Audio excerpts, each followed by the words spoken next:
RNA। मैं बहुत डीप लिखवा की कोशिश नहीं कर रहा, मैं वो करवाने की कोशिश कर रहा हूं जहां से एग्जाम में आता है या आ जाए, फंस जाए। RNA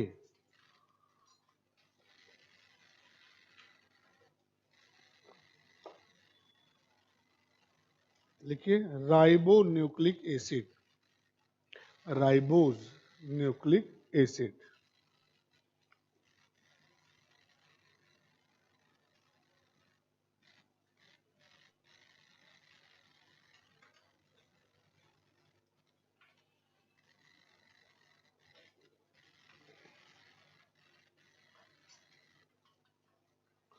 अच्छा, आज थोड़ा पहले छोड़ दें आप लोगों को तो कोई दिक्कत नहीं होगी ना? क्या हुआ? देखिए, हमेशा अभी इतना समझाएं कि अपनी पर्सनालिटी बना, तो अगर कोई ऐसी बात बोली हो तो सजाए मौत थोड़ी है, पूरा क्या करो, कॉन्फिडेंस से दोबारा भी बोल दो।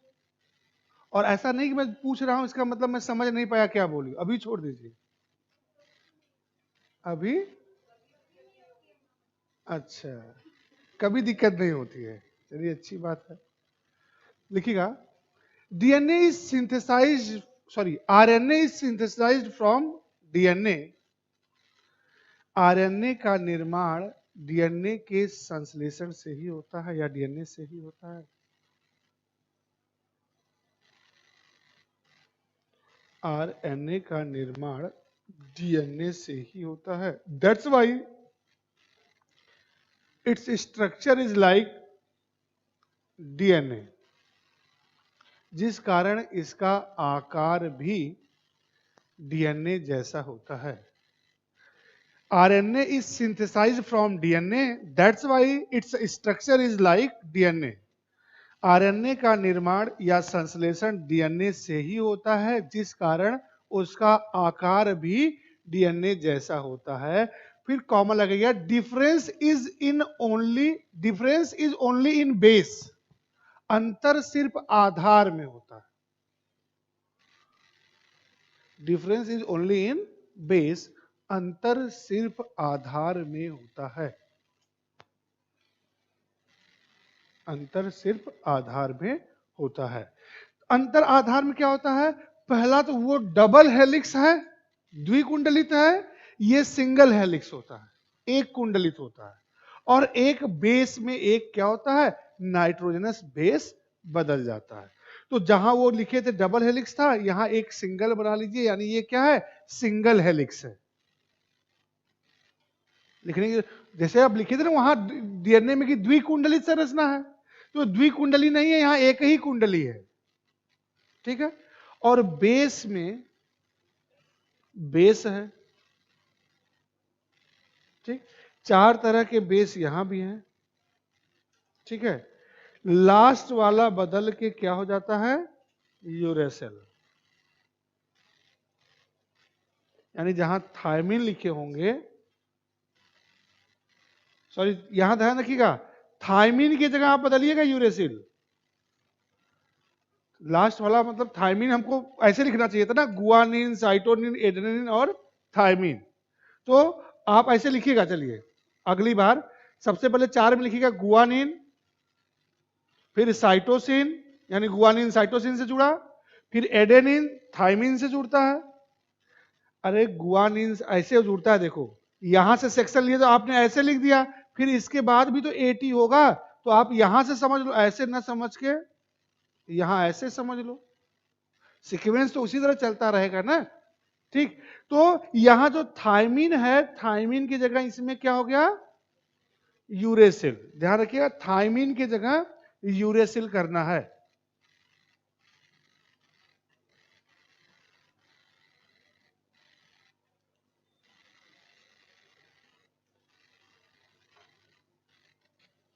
ठीक,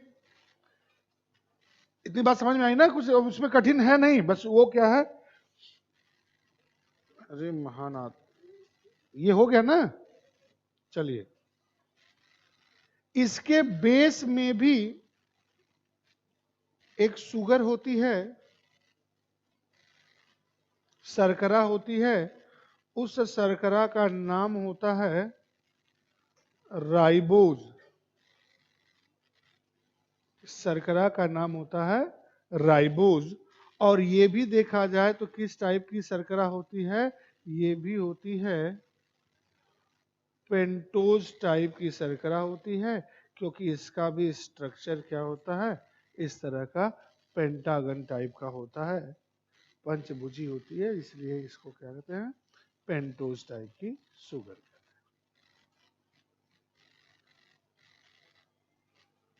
अभी काट रही हो क्या, नहीं समझ में आया? मैं आपके पीछे हो गया करेक्शन ना, ठीक, इतना लिख लिए। लिखिएगा there are 3 types of RNA. RNA 3 प्रकार के होते हैं, आरएनए 3 प्रकार के होते हैं।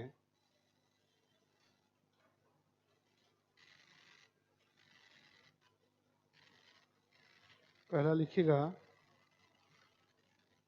राइबोसोमल आरएनए, शॉर्टकट में कहते हैं आरएनए, राइबोसोमल आरएनए। अब हिंदी मत पूछिएगा। जो टोटल आरएनए होता है, देखिएगा point wise 2-3 point, total RNA का लगभग ये क्या होता है 80%, कुल आरएनए का लगभग 80%।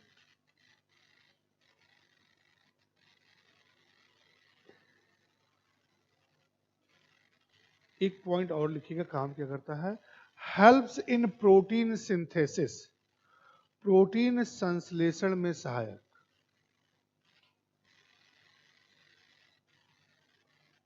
राइबोसोमल, अब राइबोसोम से याद करिए, राइबोसोम क्या खुद प्रोटीन का बना होता है और क्या होता है, और प्रोटीन संश्लेषण में हेल्प करता है। तो बेसिकली अब थोड़ा सा डीप ले जा रहे हैं, अगर समझ में आ जाए बात तो याद रखिएगा, नहीं तो भूल जाइएगा। जो राइबोसोम होते हैं वो बेसिकली आरएनए और प्रोटीन के ही बने होते हैं। राइबोसोमल आरएनए लिखे हो ना, यानी इसी आरएनए से राइबोसोम का निर्माण होता है। अगर याद रहे तो अच्छी बात, नहीं तो भूलना चाहे तो भूल जाइएगा। यानी पीछे जहां राइबोसोम लिखे थे वहां सिर्फ मैंने प्रोटीन लिखवाया था, क्यों, क्योंकि आगे की बात मुझे यहां पे बतानी थी। तो याद रखिएगा कि राइबोसोमल आरएनए मतलब इसी आरएनए से क्या होगा, राइबोसोम का भी निर्माण होगा, और वो प्रोटीन संश्लेषण को क्या करता है, नियंत्रित करता है, इसीलिए उसे protein factory of the cell, याद करिए बात, कोशिका का प्रोटीन कारखाना कहते हैं। याद आ रही बात कि नहीं पीछे की, ठीक, तो ये जानिएगा। दूसरा लिखिएगा, ये हो गया ribosomal RNA. Transfer RNA, transfer RNA, इसको शॉर्टकट में लिखते हैं टीआरएनए।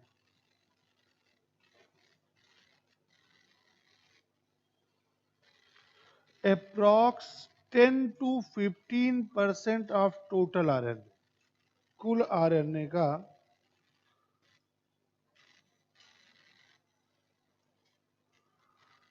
10 से 15%। ये ट्रांसफर आरएनए का नाम ही है ट्रांसफर, मतलब तो करता क्या है, लिखेगा at the time of protein synthesis, at the time of protein synthesis it brings different types of amino acid to ribosome। Protein संश्लेषण के समय यह विभिन्न प्रकार के अमीनो अम्लों को राइबोसोम तक लाता है। प्रोटीन संश्लेषण के समय यह विभिन्न प्रकार के अमीनो अम्लों को राइबोसोम तक लाता है।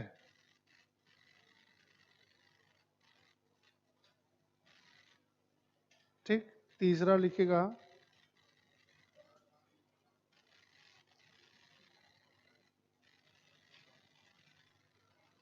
मैसेंजर आरएनए,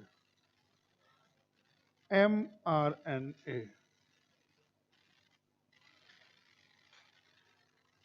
मैसेंजर मतलब क्या होता है? डाकिया, आम बोलचाल की भाषा में, यानी मैसेज को one place to another place transmit करने वाला। तो ये कहां से कहां ट्रांसमिट करेगा? From one generation to next. ठीक, लिखिएगा इट ट्रांसमिट, ये पहले तो ये लिखिएगा कुल आरएनए का 30 से 40%,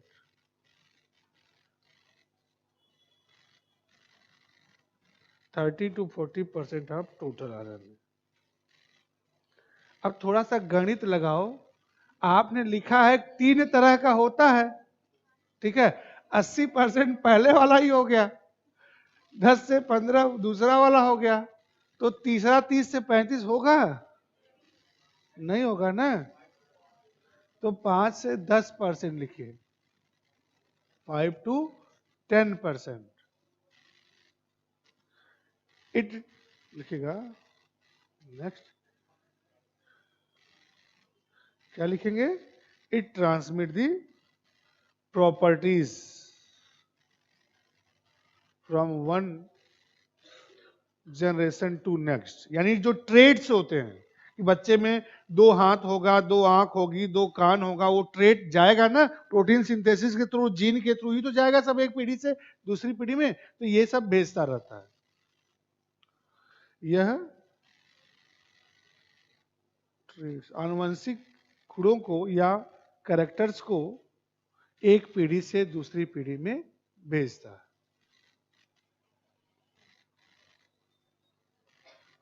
देखिए होता क्या है, हमारी बॉडी में सबसे पहले बनता है डीएनए, जेनेटिक मटेरियल, ठीक। डीएनए जब सिंथेसाइज होता है तो डीएनए से क्या बनता है? आरएनए। आरएनए सिंथेसाइज होता है तो बनती है प्रोटीन, और ये प्रोटीन बनी होती है अमीनो एसिड्स की।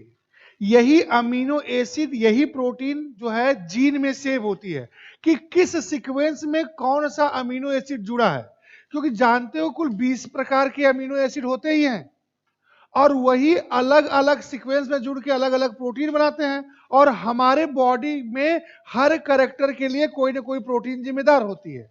तो यही जो प्रोटीन है, यही क्या होती है? अमीनो एसिड के कोड के रूप में जीन में जाके स्टोर होती है, और वो जीन क्या करता है? उसे एक पीढ़ी से दूसरे पीढ़ी में ले जाता है। तो डीएनए से आरएनए बनने की जो प्रक्रिया है, इसको मैंने आपको पहले ही बताया है कि डीएनए के संश्लेषण की प्रक्रिया या आरएनए की निर्माण की प्रक्रिया, वो क्या होता है? ट्रांसक्रिप्शन।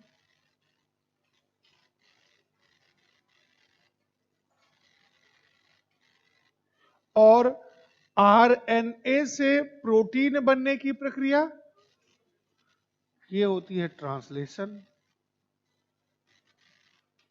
याद आ रही बात पीछे वाली? दोनों को मिला के क्या कहेंगे? गुड सेंट्रल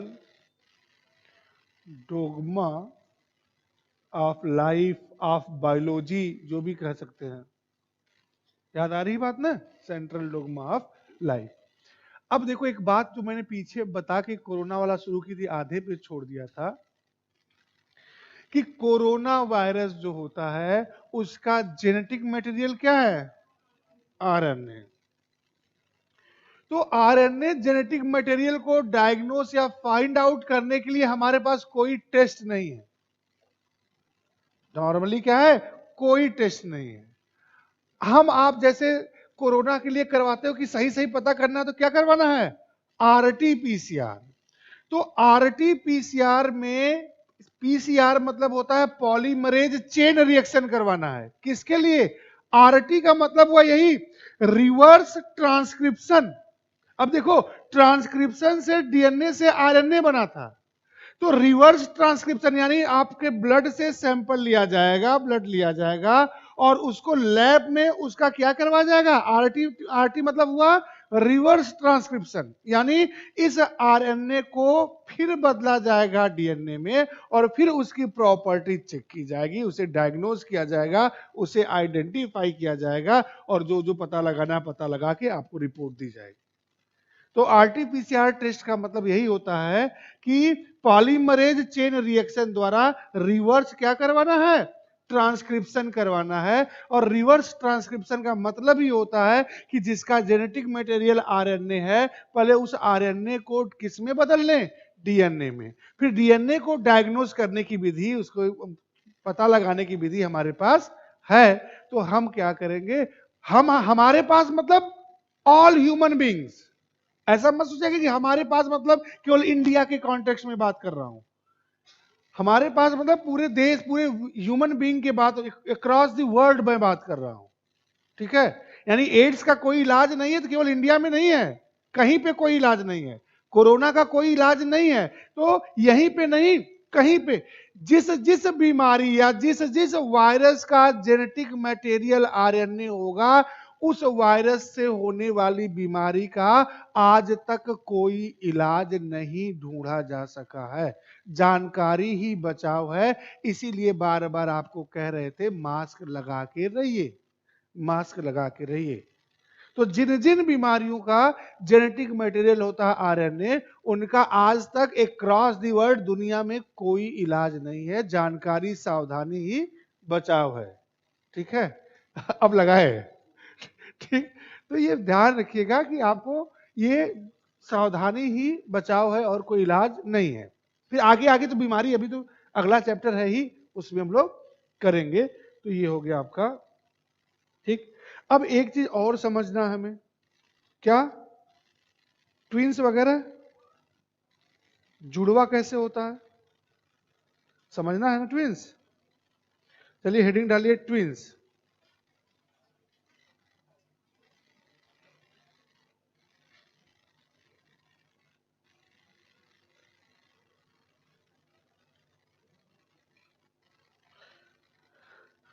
ट्विंस समझने के लिए देखिए कुछ और बातें समझना होगा। जैसे आता है दो तरह का ट्विंस होता है, मोनोजाइगोटिक या डाइजाइगोटिक, नाम अभी बताएंगे।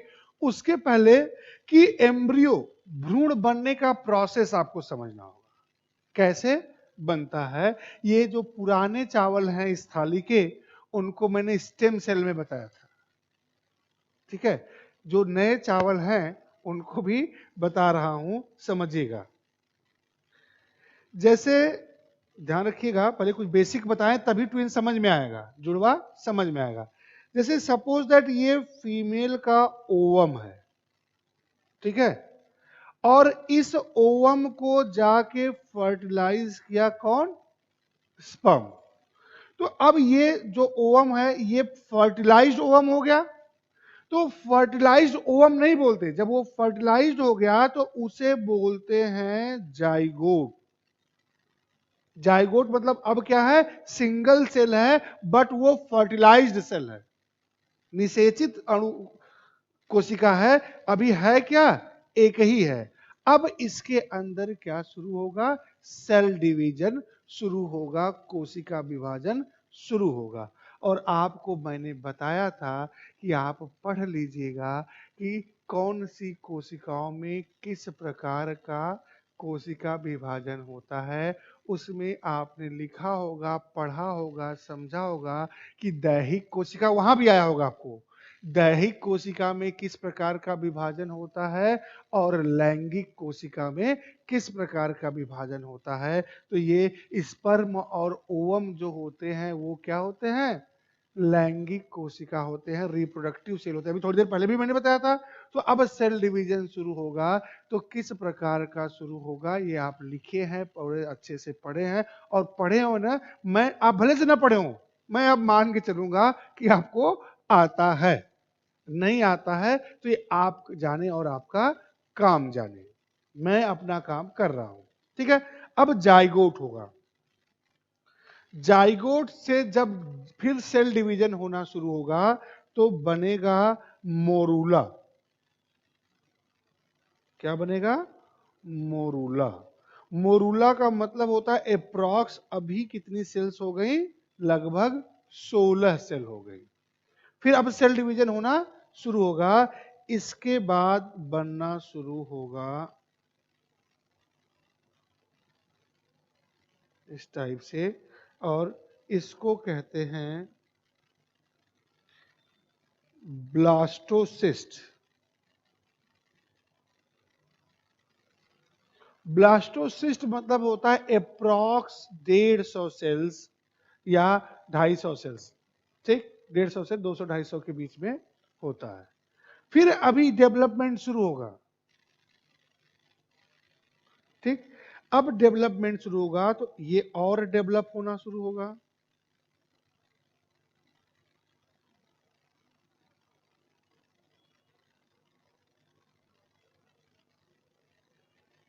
जब अब अंदर और बाहर दोनों अलग अलग बाइफरकेट होने लगेंगे तो इसे आप कहते हो, जो बाहर वाली लाइन है इसे कहते हो ट्रोफोप्लास्ट,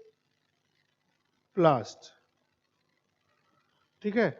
और जो ये अंदर वाली चीज है इसे कहते हो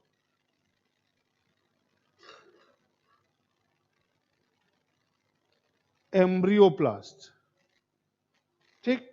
एम्ब्रियोप्लास्ट ही आगे डेवलप होके एम्ब्रियो और बच्चा बनता है, ठीक। और ट्रोफोप्लास्ट जो है ये जब आगे विकसित होगा तो बनता है प्लेसेंटा। आम बोलचाल की भाषा में कहें तो गर्भनाल जिससे मां और बच्चे जुड़े होते हैं, प्लेसेंटा ही बच्चे को क्या करता है, न्यूट्रिशन प्रोवाइड करता है।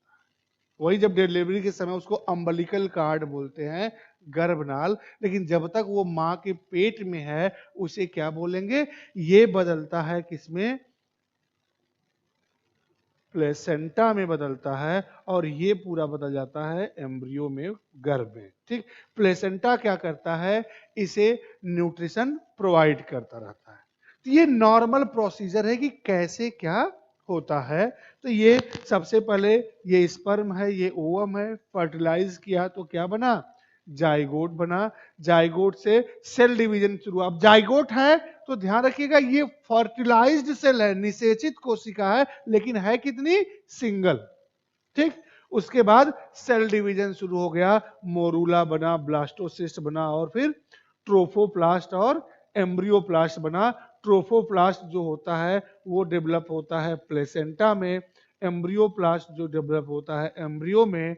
प्लेसेंटा का काम होता है एम्ब्रियो को न्यूट्रिशन प्रोवाइड करना। जब तक वो मां के पेट में है तो प्लेसेंटा का काम होता है एम्ब्रियो को न्यूट्रिशन प्रोवाइड करना, ठीक।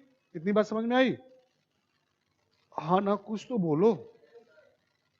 अब हेडिंग डालिए ट्विंस। यानी वहां अगर मैं जाइगोट की बात करता तो आपको यह समझ में आना था ना कि जाइगोट मतलब क्या होता है, ठीक। हटा दे इसको।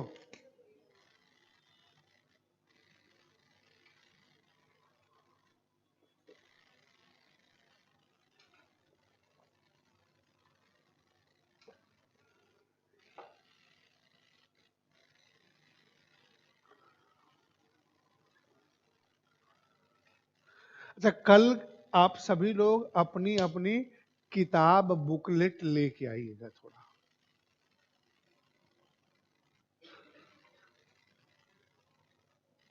है ना सबके पास?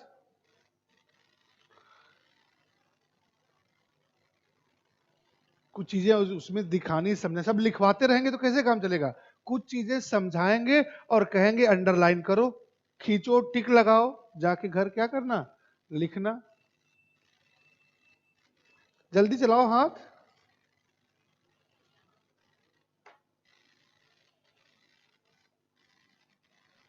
किसका ये गिरा है? लिखो लिखो, पहले लिख के अपना काम करो, उठा दे रहे हैं।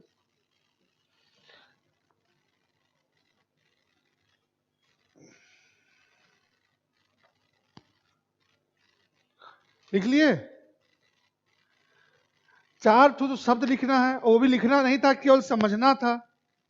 जहां ये बना रहे हो वहां उसका कोई औचित्य नहीं है बनाने का। क्यों? क्योंकि ये तो शुरुआत में ही बनाना था, रिप्रोडक्शन का प्रोसेस ही इसी से शुरू होता है, और रिप्रोडक्शन अब खत्म होने वाला है तो आप बना रहे हो इसको। हो गया? चलिए अब लिखिएगा ट्विंस।